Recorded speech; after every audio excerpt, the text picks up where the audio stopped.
Welcome to part 4 of the second week of the class Neuronal Dynamics. In part 3, I introduced the Hodgkin Huxley model. This is a complicated mathematical model consisting of 4 coupled nonlinear differential equations.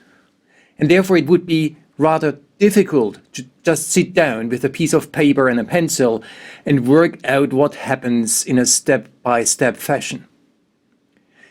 However, it's possible to simulate a model, and indeed, Hodgkin and Huxley already in the 1950s simulated the model on a computer, or rather, maybe I should say a calculator of that time, where they typed in the parameters and then step by step got an output time step by time step of the evolution of the membrane potential and the other variables.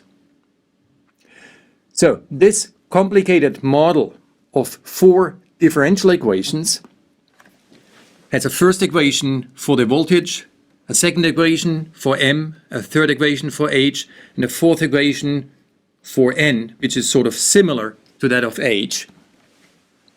And the question is, does this model indeed generate action potentials? And yes, it does. But can we say something about the conditions for finding an action potential? Is there something like a threshold for firing? This is one of the questions we'll address in this part 4. So if we simulate the model by injecting a constant current into the circuit, if the current is sufficiently strong, what we'll find is a sequence of action potentials that is generated at some regular intervals. There's an interspike interval, the difference in time between 2 spikes, which is the period of the regular firing. And now I can talk about the firing frequency as 1 over t. And I can plot for different values of the constant current. Each time it's a constant current. For example, I take the current of 12.5, I get a certain firing frequency. That's this value here, say. I do it for a different current, I get a different result. And this way, I can plot the Fi curve, the frequency current curve, for the Hodgkin Huxley model. And what you observe is that there's a minimal current, a threshold current, theta I.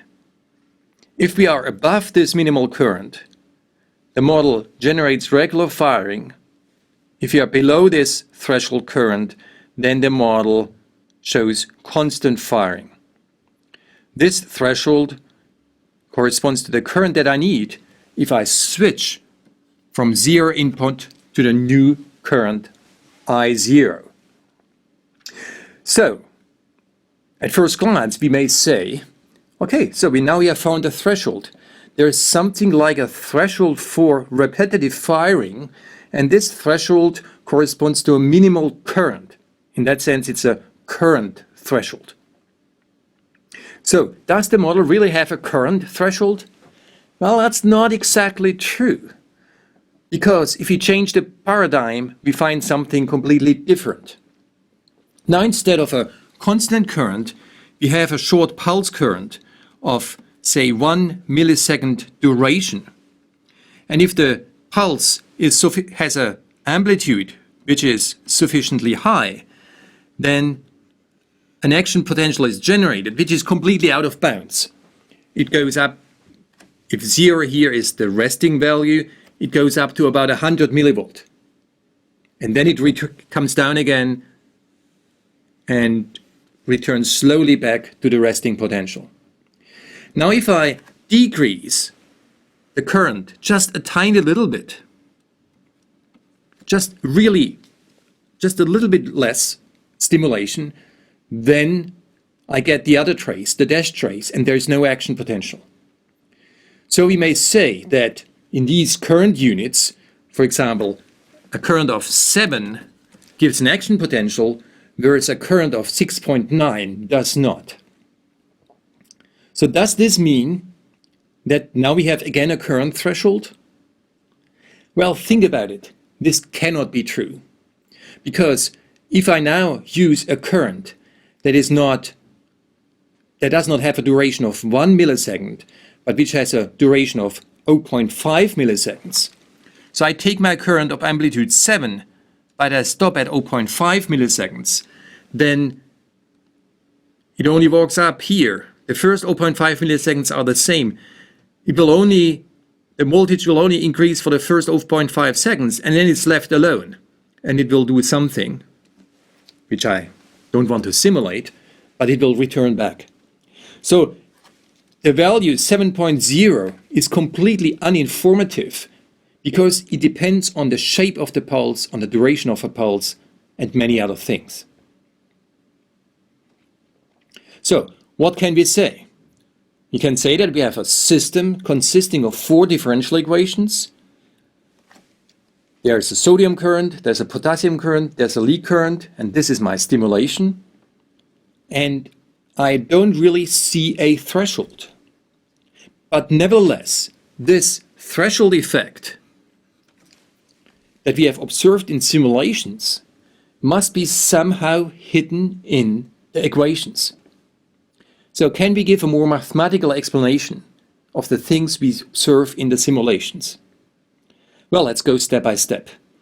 So I'm mostly interested in the sodium current. So the potassium current and the lead current have been reduced to a more compressed form so that I have more space on the left-hand side. And now this is my stimulation. I've talked about pulses. This is a pulse current of 1 millisecond duration. I can consider a pulse current of half a millisecond duration, but twice as high, or I even can take the limit. I can take a pulse current of 0.2 millisecond duration, but 5 times as high. So it's really a short current pulse. Imagine a charge Q delivered at time t0. Now, this charge Q, it's a delta pulse, it causes a jump of the membrane potential. So if I have now the same area as the one over here, but I deliver the pulse in a very short time, 0.2 milliseconds or 0.1 milliseconds, then as we have seen last week, we essentially just have a jump.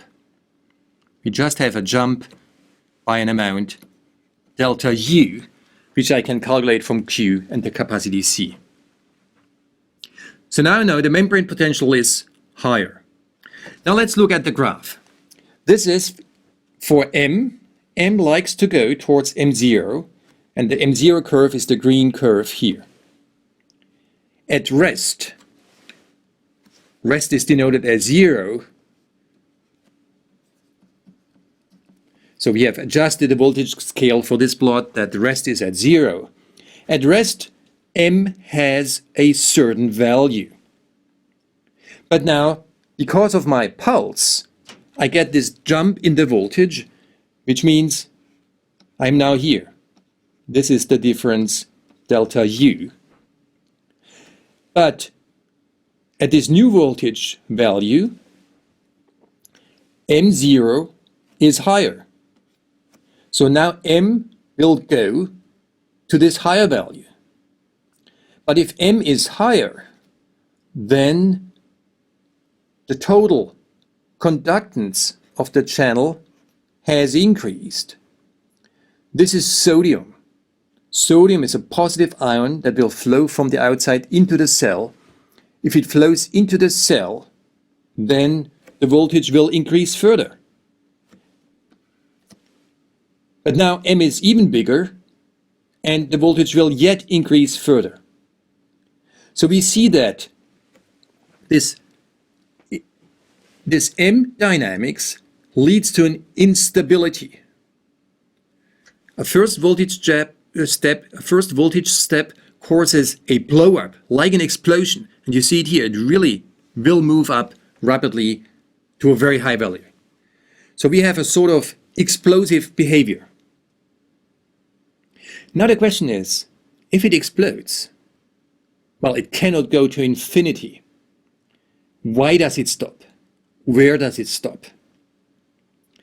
Well, the biologists who have read already some introduction to neuroscience will immediately say, well, it stops because of the potassium current, which is true, and we'll see that in a minute. But I will claim that even if there is no potassium current, then it will still not go to infinity. Well, another possibility is that it stopped because of age. Well, if the voltage gets high, then H gets low, but H also enters here. If H goes to 0, the channel closes again. So H is important, but even without H, it would still not explode. Well, it would not explode for the simple fact that I have a reversal potential here, which is about 30 millivolt for sodium, as we have calculated at the beginning of this week's sessions. In these units, this would mean about 100 millivolt above the resting potential. But in normal, with the standard normalization, it's around plus 30 millivolt. Therefore, if the voltage gets close to 30 millivolt, then this term will be zero, will be close to zero, and therefore this additional sodium current, influx of ions into the cell, this sodium current will stop. So now here are, again, the summary. I have my three currents. The sodium current, this gives this blow up, the rapid rise of the membrane potential. I have a potassium current, I have the lead current, I have the stimulation. Now, for my mathematical explanation, I started with M. With this variable. Why did I start with M and not with H? Imagine I start the same explanation with H. I increase the voltage. The voltage increase changes H from an initial value to a lower value. Therefore, the channel inactivates. And there is no explosive effect at all. Well, what's the reason to start with M and not with H? The reason can be found here on the right-hand side. The time constant that controls the gating variable M is much quicker, and therefore dynamics is faster than the dynamics of H. H is slow compared to M. Therefore, my explanation started with M. M reacts first, and H reacts more slowly, and therefore comes in later. There's a similar plot for the N0 and the tau N, and indeed the N0 looks sort of similar to the one of M0 with a time constant that's more similar to that of H, which means it's also slow. I started the explanation with M because M is the fast variable. So M is first, H and N come roughly at the same time, but a bit later. Now we are back at our threshold. Where is the threshold? In fact, there is no threshold. There cannot be a threshold in this system of coupled nonlinear differential equations. Everything is smooth. For a given stimulation paradigm, like the one I discussed with very short pulses, yes, for given stimulation paradigm, I can define a threshold. And that's then more like a voltage threshold.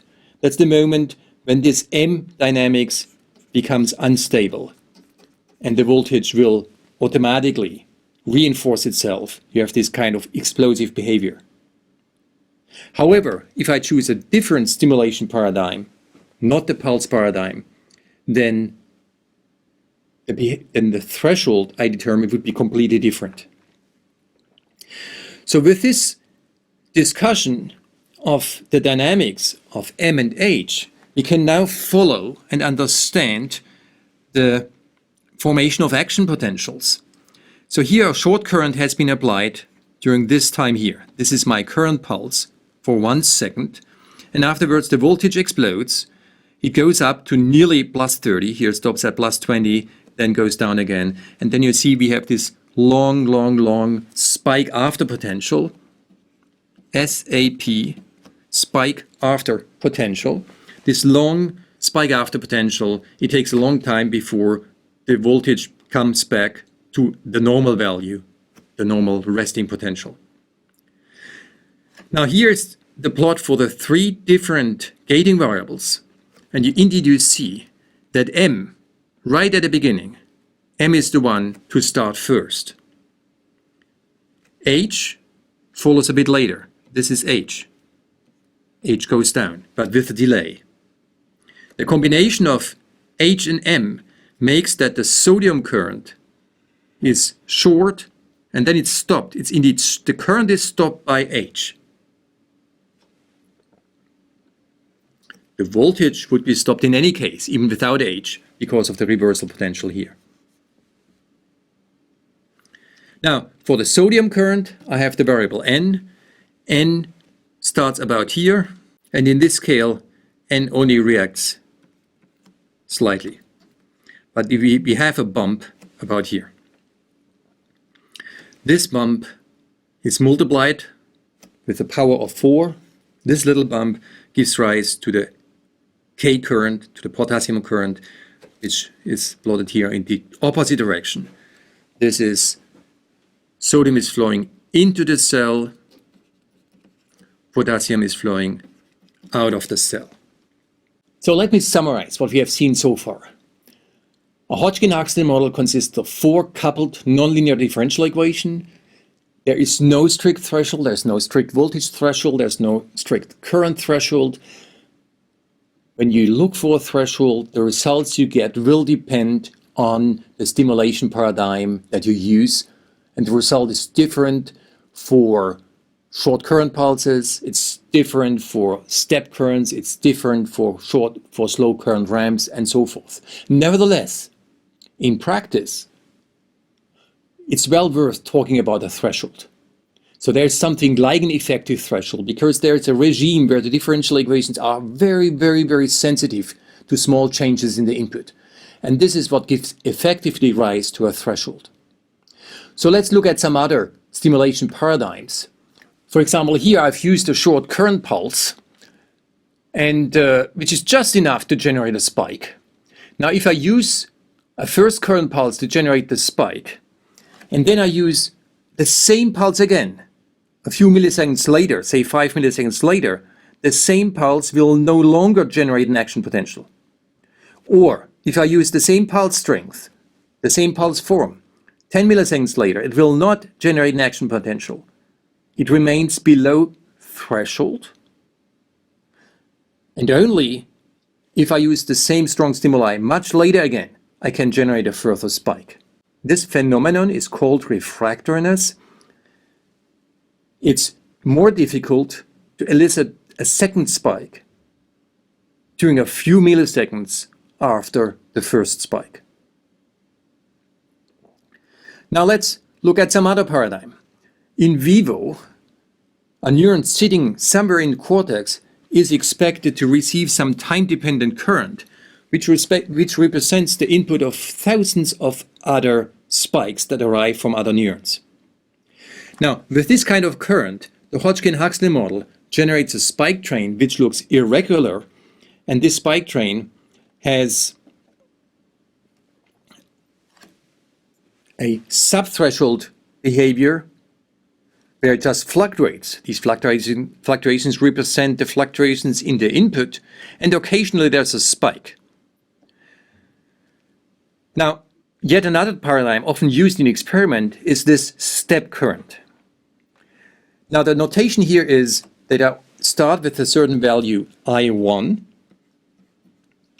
then there's a step and we land at a new value I2. So this axis here is I2. That's the final value of the step. The vertical axis is delta I. It's the step size. So let's look at large values of I2. We have seen before that we get repetitive firing.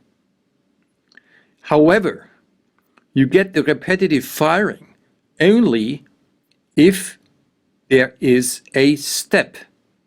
So here we get repetitive firing, for example, at a final value of 7 current units and a step size of 4.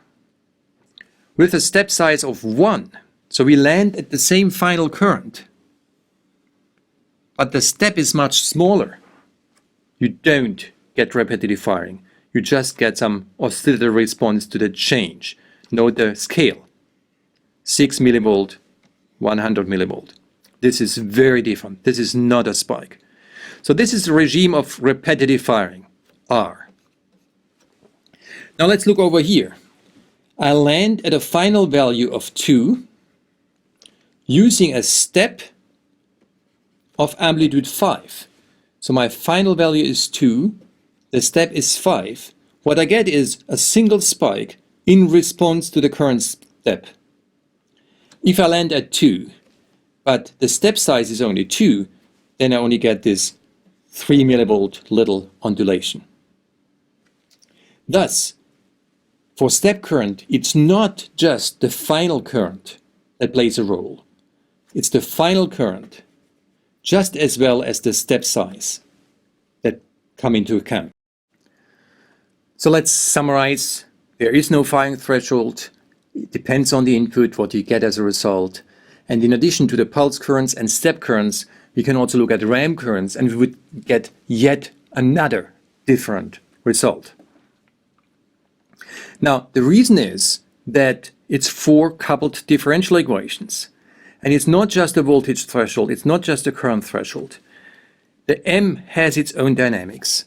And if you make a longer pulse, M can react, but also H. If you make a short pulse, it's only M which can react. If it's a very short pulse, even M reacts only with a delay.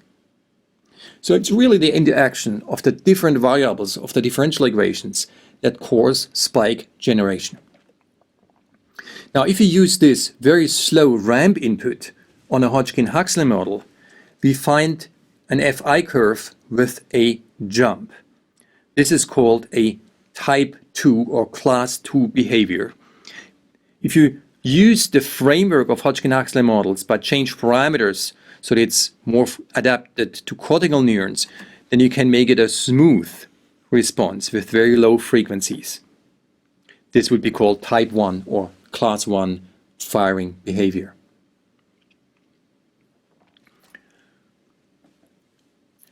So let's summarize. There are 4 differential equations. They are coupled to each other. They are nonlinear. You can solve these equations on a computer. The model generates action potentials, but there's no strict firing threshold. However, for practical purposes, the notion of the threshold remains indeed very useful. Now, this model was originally designed and parameterized for this giant axon of the squid. However, it provides a framework. Instead of just the 2 ion channels that we have for the giant axon of the squid, a cortical neuron will have many more ion channels, but the framework, the mathematical arguments to describe these channels is exactly the same. Now, in order for you to understand how Hodgkin and Huxley found their equations and the parameterization of their equations, let me walk you a little bit through this diagram. Hodgkin and Huxley applied a voltage step on the giant axon of the squid, and they were able to block channels. Let us suppose that we can block channels so that only the potassium channel remains. In this case, we only need to keep here the term for the potassium current. And what Hodgkin and Huxley did is, in the experiments, they observed the total current through the membrane, and that's the kind of results they found. And then they repeated this for different step sizes. And if you change the step size, you get different results. And out of that, they were able to extract the time constant, tau n, as well as the function n0 of u. Now, in order for you to understand how this works, we will use simplified time constants and n0 of u. And you now have the chance to work through that. Please work on this exercise. It's a slightly longer exercise. It's the first assignment for week 2. And by doing this assignment, you will be really able to understand how Hodgkin Huxley extracted ion channel dynamics from experiments. And indeed, in many labs worldwide, every week, people do these kinds of experiments and this type of analysis in order to characterize the electrical properties of channels.